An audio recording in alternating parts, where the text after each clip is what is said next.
우리 같이 한 목소리로 봉독하겠습니다. 시작. 화평하게 하는 자는 복이 있나니 그들이 하나님의 아들이라 일컬음을 받을 것이며. 아멘. 오늘 함께 나눌 말씀의 제목은 화평하게 하는 자입니다. 이 화평이라는 단어가 우리가 이제 기독교인이라면 참 많이 듣고 아는 히브리어 원어로 이 샬롬, 이것이 화평이라는 뜻입니다.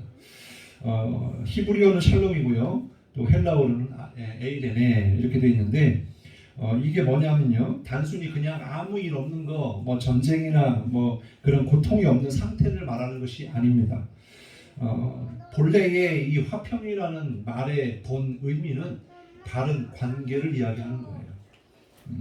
그래서 이 샬롬은 뭐 완전한 것, 뭐 그렇게 이야기하기도 하고 회복을 이야기하기도 하고, 그렇지만은 에이렌의 이 샬롬의 본 의미는 바로 하나님과의 바른 관계를 맺는 것, 그리고 사람과 사람 간의 관계를 바르게 맺는 것, 그로부터 나오는 열매가 화평이라는 거예요.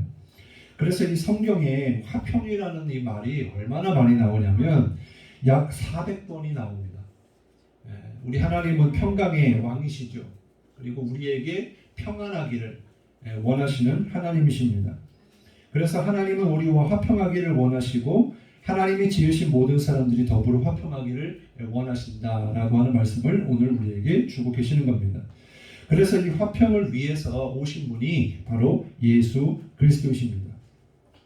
이사야 9장 6절에 보면 이는 한 아기가 우리에게 낳고 한 아들을 우리에게 주신 바 되었는데 그 어깨에는 정사를 메었고 그 이름은 기묘자라 모사라 전능하신 하나님이라 영존하신 아버지라 평강의 왕이라. 누구를 가리켜요? 바로 오실 메시아. 그러니까 이미 우리에게는 오신 메시아 예수 그리스도를 가리킵니다. 그분은 어떤 분이시냐? 평강의 왕이라는 거예요. 뿐만 아니라 7절에 보면 그 정사와 평강의 더함이 무궁하며, 그러니까 주님이 평강의 왕이시고 주님이 우리에게 평강을 더하기를 원하시며, 또 다윗의 위에 앉아서 그 나라를 굳게 세우고 자감이요 영원토록 공평과 정의로 그것을 보존하실 것이라. 만군의 여호와 여심이 이를 이루시리라. 무엇보다 우리 사람이 바로 평화를 원하고, 또 우리 가족 안에서도 우리가 가온을 삼기를, 가정의 화목을 많이들 이야기했었는데, 바로 이것은 하나님이 원하시는 것이다.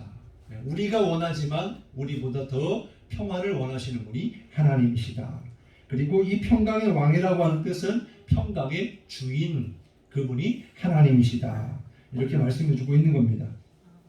또한 미가서 2장 4절 5절을 보면 그가 여호와의 능력과 그 하나님 여호와의 이름의 위엄을 의지하고 서서 그때에게 먹여서 그들로 안연히 거하게 할 것이라. 이제 그가 창대하여 땅끝까지 미치리라. 이 사람은 우리의 평강이 될 것이라. 주님이 우리의 평강이 될 것이라. 그러면 반대로 얘기하면 주님이 아니고서는 평강이 없다, 이렇게 해석할 수 있습니다.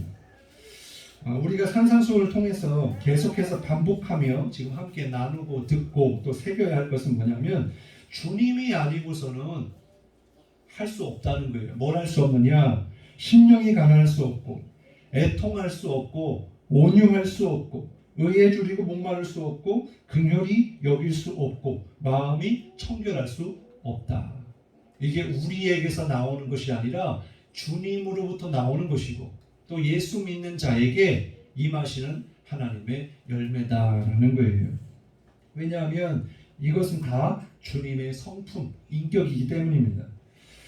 만일 우리가 예수님과의 관계, 주님과의 관계가 온전하지 못한다고 하면, 그러면 우리가 나눈 이 팔복도 받지 못할 것이고, 또 오늘같이 이 나누고 있는 이 화평도 우리에게 없다라고 하는 것을 우리는 꼭 깨달아야 된다는 거예요. 그래서 가장 중요한 것은 주님과의 관계가 올바라야 된다라는 거예요. 오늘 말씀해 보면 그래서 주님이 뭐라고 말씀하십니까? 화평하게 하는 자가 되라. 그래서 화평하게 하는 자가 바로 하나님의 아들이라, 이렇게 일컬음을 받을 것이라 그랬어요.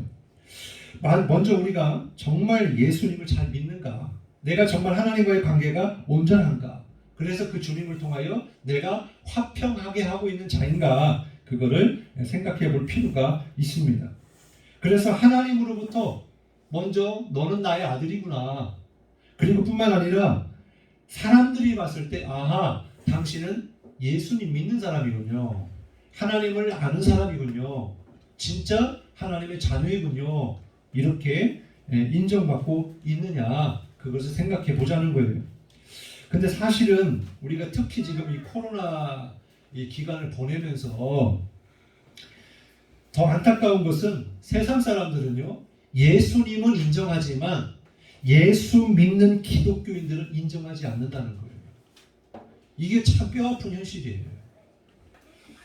무슨 이야기입니까? 예수님은 참 훌륭한 분이시고 참 좋은 말씀도 많이 하시고 가난하고 불쌍한 사람들을 치료해 주시고 또 보호해 주시고 용서해 주시고 모든 사람들을 위하여 자기를 희생하여 자기를 비워 십자가를 지셨는데, 문제는 지금의 교회와 기독교인들이 교회답지 못하고 예수 믿는 사람답지 못하고 크리스찬답지 못하다는 거예요. 예를 들면 한번 신앙과 삶을 한번 생각해 봅시다. 교회 안에서 열심히 예배하고 열심히 찬양하고 기도하고 세상에 나가서는 전혀 하나님을 안 믿는 사람처럼 산다. 교회 안에서만 그럴듯한 신앙인이지만 밖에 나가서는 아무런 영향력이 없는 그냥 일반 믿지 않는 자들보다 더한 그런 삶을 사는 그런 크리스찬들이 많이 있다라는 것입니다. 또한 지금 교단적으로 또 교회적으로 얼마나 많이 분열되어 있는지 몰라요. 참 부끄러운 일이에요. 어떻게 보면 기독교에서 빠져나가서 자신들이 진리라고 예전에 이 종교 개혁가들처럼 자기들이 그렇다고 해서 이단으로 또 만든 그런 단체들을 보면 얼마나 그 잘못됐는데도 불구하고 얼마나 그 단결력이 강하고 얼마나 하나가 돼요. 그렇죠? 근데 교회는 하나가 안 돼요. 교회와 교회 간에 하나가 안 되고 교단과 교단 간에 하나가 안 되고 얼마나 많은 교단과 교회로 나눠지고 얼마나 목회자들끼리도 얼마나 분열되어 있는지, 이게 현실이라는 거예요. 사실 고린도 교회도 그랬거든요. 여러 파가 있었다고 그랬거든요. 그러면 나름대로는 왜 그렇게 되었는가? 그것은 나름대로 본질을 더 찾기 위해서 한 노력의 결과물이라고도 볼 수가 있어요. 그래서 장로교회가 나오고 감리교회가 나오고 그런 거죠.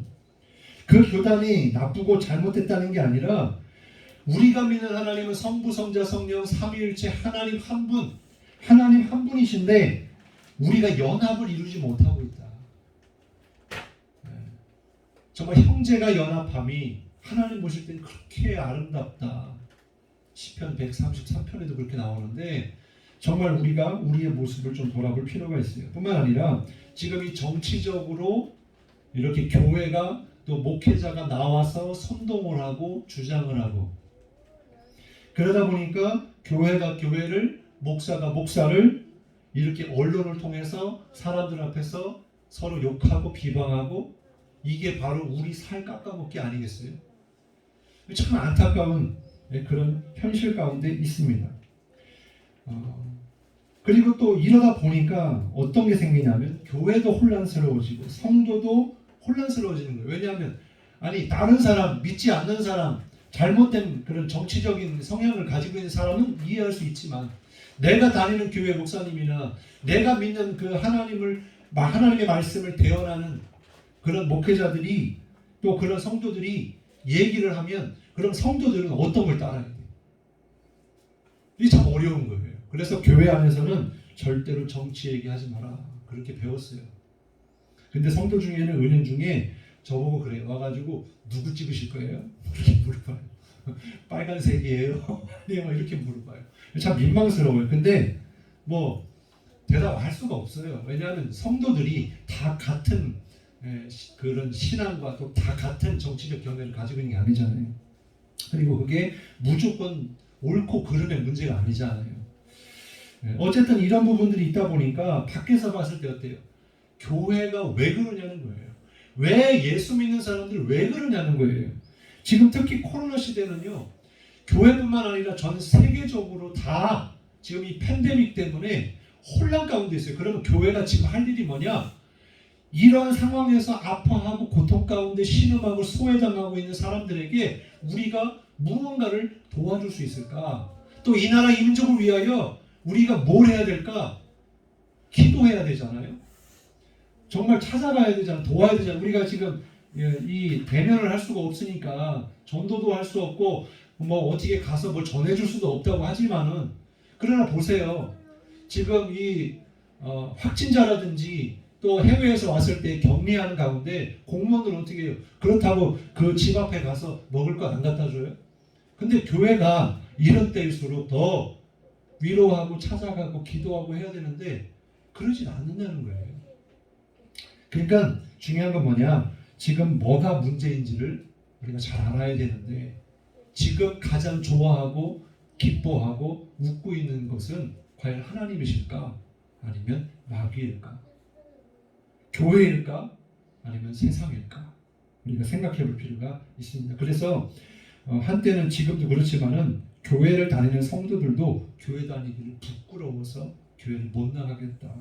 그런 현실을 우리가 보내고 있습니다. 그러면 이 코로나 19 이 시대에 이렇게 지탄을 받고 있는 교회와 우리 성도가 또 우리는 어떻게 해야 될까? 오늘 주시는 말씀을 잘 듣고 마음에 새겨서 정말 주님이 원하시는 화평을 이루는 자들이 되시기를 주님의 이름으로 축원합니다. 우리는 어떻게 해야 될까? 첫 번째 따라해 보겠습니다. 우리의 죄를 회개하고 하나님을 가까이 해야 합니다. 우리가 아마 이렇게 심심치 않게 교회들을 가지고 유튜브에서나 뉴스에서나 목사님들의 설교를 따다가 그거를 인용해 가지고 막 이렇게 비방거리가 되게 하는 그런 뉴스거리가 많이 있었어요. 근데 이러나 저러나 가장 중요한 것은 이게 뭐 코로나가 하나님이 그렇게 우리를 재앙으로 주신 거냐, 죄 때문이냐, 뭐 이런 거 그것보다도 우리가 우리 자신이 하나님과의 관계가 올바르냐, 그거를 우리는 반드시 깨달아야 된다는 거예요. 돌이켜야 된다는 거예요. 우리에게 죄가 있다면 코로나는 둘째치고 하나님 앞에서 회개하는 것이 가장 중요하다. 첫 번째라는 거예요. 왜냐하면 보세요. 우리가 사람과 사람의 관계 속에서도 내가 뭔가 뭐 좋은 거 나쁜 거 다 따져가면서 아무리 그럴듯하게 내 입장에서 고수하고 자랑하고 주장하더라도 결국에는 그 사람은 나와 어떤 거예요? 깨져 있는 거예요. 좋지 않은 거예요. 온전하지 않은 거예요. 부부간의 관계도 마찬가지예요. 내가 아무리 겉모습이 좋고 또 선물을 다 갖다 줘도 만약에 그 사람이 나를 받아주지 아니하면, 관계가 올바르지 아니하면, 온전한 관계가 아니라면 그 부부관계는 깨질 수밖에 없는 거잖아요. 마찬가지로 우리가 이렇다 저렇다 하기 전에 먼저 우리가 해야 될 일은 내가 하나님 앞에 지은 죄가 뭐고, 그래서 그것을 깨달아야 되고 회개해야 되는데 바로 거짓 신앙을 회개해야 된다는 거예요. 이사야 59장 1절부터 3절에 보면 이렇게 말씀해요. 여호와의 손이 짧아 구원치 못하심도 아니요 귀가 둔하여 듣지 못하심도 아니라 오직 너희 죄악이 너희와 너희 사이 하나님 사이를 갈라내었다 그래요. 그러니까 하나님과의 온전하지 못한 관계가 끊어진 이유가 뭐냐고 하니까 하나님이 능력이 없어서가 아니고 구원하지 못하심이 아니고 귀가 없어서 듣지 못하시는 게 아니고 바로 너희의 죄 때문이라는 거예요. 왜? 이 기름하고 물은 섞일 수가 없기 때문에. 그런 것처럼 하나님은 죄와 같이 할 수 없기 때문에. 그래서 우리의 죄의 문제가 하나님과 우리 사이를 갈라놓았다라는 거예요. 하나님과 단절된 인간은요, 그 결과 우리가 잘 아는 것처럼 나무에서 떨어져 나온 가지, 배나무에서 배 가지가 떨어져 있는 것, 바로 그런 상태가 되면 어떻게 되느냐? 더 이상의 생명력이나 영양분을 공급받지 못하는 거예요. 우리가 만약에 밥을 먹지 못한다, 또 우리가 숨을 쉬지 못한다, 그러면 우리 몸은 병들고 죽게 돼 있죠. 나무도 가지에서 나무가 잘 붙어 있어야 생명력이 공급되어지고 거기에서 열매가 나올 텐데, 그 나무로부터 꺾어지거나 떨어지게 되면 결국에는 그 나무가 가지가 처음에는 괜찮아 보이고 그럴듯해 보이고 건강해 보이고 열매를 맺는 상태로 떨어진다고 해서 열매를 맺는 게 아니고 죽어 있는 거다. 그런 것처럼 하나님과 우리의 관계가 그러한 단절이 되면 결국에 우리에게 임하는 것은 복이 아니고 은혜가 아니고 사망이 온다. 그래서 하나님과 관계가 그렇게 중요하다라는 거예요. 바로 하나님과의 그런 관계. 그래서 이 관계가 깨어진 인간들을 위하여서 오신 분이 바로 예수님이시다. 그 예수님이 하나님과 우리의 관계를 회복시키기 위해서 십자가를 지신 것이다. 이렇게 말씀해주고 있습니다. 에베소서 2장 14절에 보니까 그는 우리의 화평이신지라 둘로 하나를 만드사 원수된 것 곧 중간에 막힌 담을 자기 육체로 하시고. 바로 하나님과 죄인된 인간, 죄된 인간과의 관계가 원수 관계였다는 거예요. 원수 관계. 그래서 이 원수 관계를 이 가로막고 있는 이 담을 예수님이 십자가를 지심으로 하셨다. 이 말씀을 주고 있습니다. 또 15절에 보면 법조문으로 된 계명의 율법을 폐하셨으니 이는 이 둘로 자기 안에서 한 새 사람을 지어 화평하게 하시려고. 그러니까 율법으로는 우리가 구원받을 육체가 하나도 없기 때문에 하나님의 은혜로 우리가 구원을 받게 되는데 예수님의 십자가 아니었다면은 우리는 주님과의 화평을 이루지 못했을 거예요. 그런데 주님 때문에 우리가 어떻게 되었다? 새 사람으로 지음받았다. 새 사람이 되었다.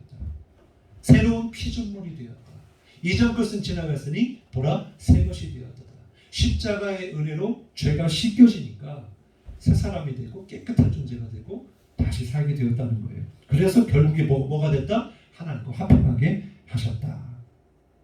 16절에 또 십자가로 이들을 한 몸으로 하나님과 화목하게 하려 하심이라 원수된 것을 십자가로 소멸했다. 소멸했다. 미움의 관계, 원수 관계 그거를 소멸시켰다. 없애버렸다는 거예요.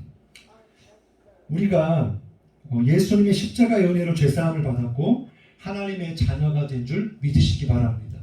이것이 얼마나 큰 은혜고 오늘 주님이 그러한 자들에게 선언하고 있어요. 뭐라? 따라해 보겠습니다. 너는 나의 아들이다. 너는 나의 딸이다. 여러분 이게 얼마나 큰 축복인 줄 아세요? 우리 주원이 예원이가 엄마 뱃속에서 아빠와 엄마 사이에서 사랑해서 나온 아이들이지만 저들이 축복이 있는 것은 저와 우리 아내가 너는 내 딸이야. 이게 얼마나 복인지 몰라요. 그럼 무슨 얘기인 줄 아세요? 저 아이들은 내가 책임지겠다는 거예요. 이게 바로 부모와 자식 간의 관계인 것처럼 하나님이 우리를 자녀 삼아주셨다는 건 우리를 책임져 주시겠다는 거예요. 그래서 바로 화평의 관계를 이루신 분, 평화의 왕이신 분 바로 예수 그리스도이십니다.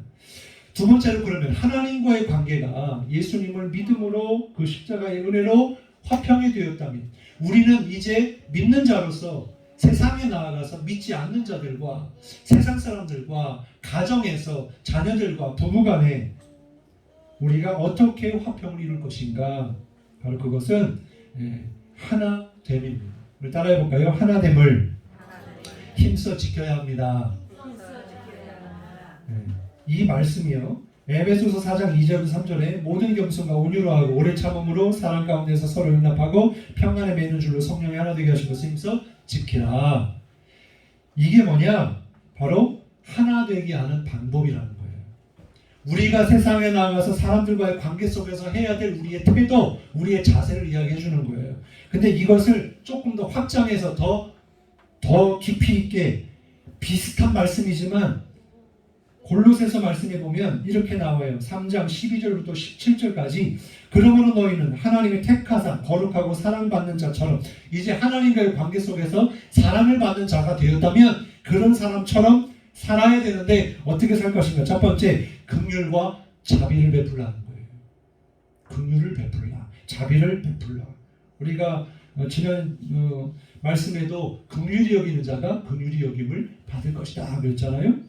우리는 하나님의 긍휼로 구원받은 거예요. 그러니까 마찬가지로 우리도 사람들을 불쌍히 여길 줄 알아야 된다는 거예요. 또 이 불쌍해 보이는 게 어느 대상에만 국한되어 있는 건가요? 그렇지 않아요. 육신적으로는 잘 먹고 잘 살아도 영적으로 피폐하고 주님을 모르는 죽어있는 영혼들한테는 그들 또한 불쌍히 여겨서 전도해야 되는 거예요. 그래서 우리가 그들에게 사람들에게 해야 될 건 뭐냐? 긍휼히 여기는 마음을 가지고 자비를 베풀어야 된다. 우리에게 만약 남들보다 조금 더 가진 것이 많다면 그것은 다른 사람을 도와주라라고 우리에게 주신 것이다. 이렇게 생각해야 됩니다. 두 번째는 겸손입니다. 사람과 사람 간의 관계에서 중요한 건 겸손이에요. 교만한 사람은 하나님과의 관계도 문제가 되지만 사람과의 관계 속에서도 문제가 됩니다. 교만한 사람은 사람도 떠나기 마련이에요. 근데 겸손한 사람은 하나님도 좋아하지만 사람도 붙어요. 그죠? 네. 군대 가서도요. 제가 이렇게 운전병이었거든요. 근데 어쨌든 모르니까도 그렇지만 선임병들한테 이것 좀 알려주십시오. 저것 좀 알려주십시오. 알아도 모르는 것처럼 알려주세요. 했더니 굉장히 좋아하는 거예요. 선생님한테도 이것 좀 알려주세요. 저것 좀 알려주세요 하면 선생님이 얼마나 좋아하는지 몰라요. 더 가르쳐주고 싶어요. 그러니까 자신을 낮추는 사람은 하나님과 사람들에게 높임을 받게 되는 것입니다. 그래서 우리가 화평을 이루기 위해서 겸손해야 되고, 또 세 번째는 온유해야 된다는 거예요. 온유는 온순함이랑 다르다고 했어요. 온유는 내가 가진 힘을 필요한 곳에, 적절한 곳에 잘 쓰는 것. 야생마 같은 이것을 잘 길들여서 충성을 다하는 그런 명마로 만드는 것을 온유라고 한다고 그랬어요. 우리가 가진 감정, 내 힘을 세상에서는 어떻게 써요? 약자에게 써요. 나보다 못한 사람한테 써요. 또 힘없는 사람한테 써요. 그러니까 자기보다 힘이 센 사람한테는 굴복하고 자기보다 약한 사람한테는 함부로 하는 게 이 세상 사람들이잖아요. 근데 우리 예수 믿는 사람들은 어떻게 되는가? 힘 앞에 굴복하는 게 아니고 내가 가진 힘을 하나님의 영광을 위하여 잘 쓰는 것. 마음을 잘 다스리는 것. 이게 온유다. 네 번째는 오래 참으라는 것입니다. 우리가 싸움이 나면 그러잖아요. 3번은 3초는 쉬고 얘기하라고 그러잖아요. 그죠? 왜냐하면 지금은 내가 막 화가 막 분노가 차올라가지고 판단력이 흐려져서 지금 나오는 말은 절대 좋은 말이 나올 수가 없어. 그래서 부부싸움이 나오든지 또 관계가 틀어졌을 때 거기서 계속 무언가를 얘기하지 말고 참고 얘기하라는 거죠. 침을 3번 삼키든지 아니면 3초를 세든지. 그래서 우리가 하나님이 우리를 오래 참는 것처럼 우리도 상대방에게 1번 참고 2번 참고 몇 번까지? 77번도 7번씩 70번씩 7번을 용서해 주라고 그러잖아요. 이거 뒤에도 나옵니다만은 참아주라는 거예요. 참아주라. 기다려주라. 좀 부족하고 연약해도 기다려줄 줄 알고. 또 5번째 보니까 누구에게 불만이 있거든 서로 용납하여 피차 용서하되. 받아주는 거예요. 용서해 주는 거예요. 이게 참 어렵거든요. 단서가 있어요. 누가 누구에게 불만이 있거든요. 만약에 불만이 없으면 용서할 일이 없을 텐데 누가 나에게 해를 가해. 그러면 그 사람을 내가 어떻게 해요? 미워할 것 아니에요. 근데 나한테 그런 불만의 문제를 나한테 안겨줬어도 서로 용납해주라. 용서해주라. 근데 어떻게? 피차 간에 서로 간에 용서해주라. 특별히 예수 믿는 자들끼리는 더 서로가 서로를 용서해주라. 이 교회 안에서도 참 용서 못할 분들 참 많아요. 성도들 간에도 참 많은 싸움이 있어. 우리 교회는 없어요. 근데 이렇게 교회들을 이렇게 다니면서 사역을 하면서 경험한 것은 정말 작은 것부터 큰 것까지 얼마나 성도들 간에 그냥 저기서 욕하고 저기서 욕하고 막 서로가 서로를 욕하는데 그럼 목회자한테 어떻게? 이쪽에서는 제 얘기 좀 들어주세요. 이쪽에서는 제 얘기 좀 들어주세요. 그렇게 하는데 어디 편을 서요? 어떻게 들어줘요? 그래서 제가 이렇게 하는 거예요. 서로 기도해 주세요. 서로 용서해 주세요. 그렇게 이야기를 하는 거예요. 그래서 우리가 예수 믿는 사람으로서 사람과 사람 간의 관계에 화평을 이루기 위하여 어떻게 되는가? 서로 용납하고 피차 용서해야 된다라는 것입니다. 6번째는 14절에 보니까 이 모든 것 위에 사랑을 더하라. 사랑을 베이스로 깔 뿐만 아니라 그 위에 사랑으로 덮으라는 거예요. 사랑으로 더하라는 거예요. 이게 뭐냐? 온전하게 매는 띠니라. 골로새 3장 15절에 보면 그리스도의 평강이 너희 마음을 주장하게 하라. 너희는 평강을 위하여 한 몸으로 부르심을 받았다. 예수 믿는 사람은 평강을 위하여 부르심을 받은 존재다라는 거예요. 그런데 이게 뭔 뜻이냐? 어떻게 하는 것이 그리스도의 평강이 우리의 마음을 주장하게 하는 거냐? 자, 7번째, 그리스도의 말씀이 너희 속에 풍성히 거하게 하는 것이다. 이게 바로 주님이 우리로 하여금 내 마음을 주장하게 하는 거라는 거예요. 그게 말씀이 내 안에 가득 차 있는 걸 이야기하는 거예요. 여러분 말씀 보십니까?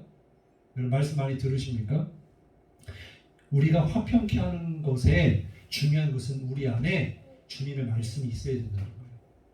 오늘 주시는 말씀도 내 마음에 있지 아니하면 화평을 이룰 수가 없어요. 근데 오늘 화평하라고 주신 말씀을 내 마음에 새기잖아요. 오늘 주신 말씀으로 내가 곱씹어서 내 것으로 만들잖아요.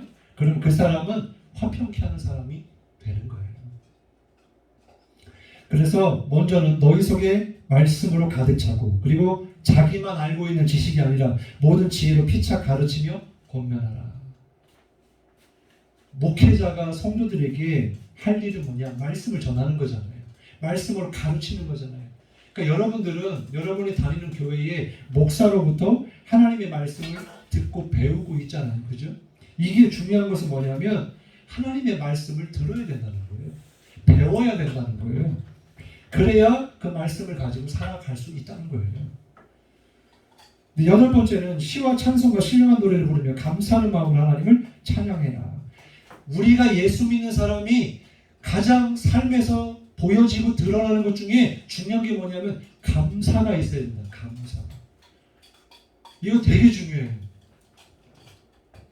왜 세상 사람들에게서 하나님의 자녀로 믿는 사람으로 인정받지 못하냐면, 아니 예수 믿는 사람들이 더 불평불만이 많아.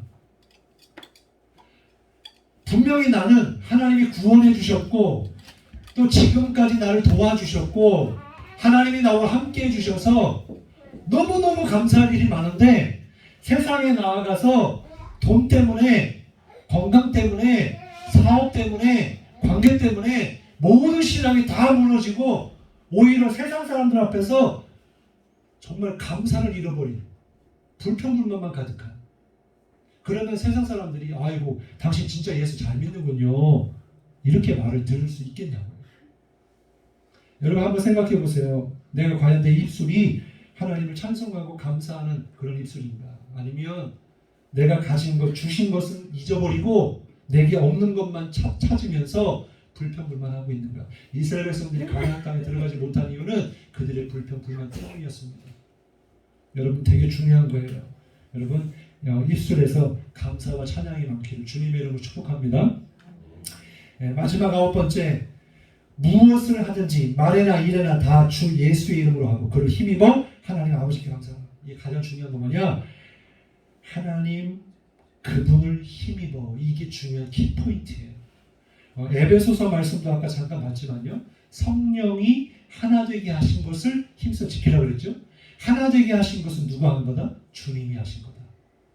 우리가 남자와 여자가 만나서 결혼하게 하시는 것도 하나님이 하시고, 자녀를 낳게 하는 것도 하나님이 하시는 것이고, 또 직장 가서 직장 동료를 만나게 하시는 것도 하나님이시고, 또 함께 신앙생활하는 것도 하나님이, 우리가 사실 전혀 모르는 사람들인데 어디서 만난 사람들이, 물론 이제 이렇게 핏줄로는 가정에서 관계를 맺었지만 이 목사하고는 여러분들하고는 전혀 관련이 없는 사람이잖아요. 없었잖아요. 근데 교회를 통해서 함께 신앙생활하는 가운데 관계를 맺으면서 같이 신앙생활하고 있잖아요. 이게 뭐예요? 하나님이 하나 되게 하신 거예요. 함께 연결시켜 준 거예요. 관계를 맺게 하신 거예요. 그래서 화평케 하는 자의 가장 중요한 핵심은 뭐냐? 주님으로부터 나오는 화평으로 그것을 통하여 나 또한 세상에 나아가서 하나님 앞에서 화평을 이루는 자가 되라라는 것입니다. 그래서 하나님의 도우심이 아니면 할 수 없다. 말씀을 정리할게요. 오늘 특별히 이렇게 코로나 시대를 보내고 있으면서 교회가 그렇게 지탄받고 욕을 먹고 있는 상황에서 정말 예수 믿는 사람이 예수 믿는 사람답지 않고 교회가 교회답지 않음으로 인해서 전도의 문이 막히거나 교인들까지도 교회를 나가지 않겠다고 하는 그런 현실 속에서 우리가 회복해야 되는 거 하나님과의 관계, 정말 회개를 통하여 죄의 문제를 용서받고 하나님과 화평한 자가 되시고, 더 나아가서 그 하나님과의 화평을 통하여 여러분의 가정에서 제일 먼저 내 아내, 내 남편과의 관계가 화평해야 됩니다. 부부가 화평하지 않으면 그 외의 관계에서의 화평은 거짓이고 위선입니다. 되게 중요한 거예요. 그리고 부모와 자녀 간의 관계를 주 안에서 화평하셔야 돼요. 왜냐하면 자식은 부모의 관계를 통해서 사회성을 배우고 그걸 통해서 자라나는 거예요. 그래서 자식이 잘 되기를 원한다면 하나님의 사랑으로 하나님의 자녀로서 잘 사랑으로 키우시고 믿음으로 양육하셔야 그래야 됩니다.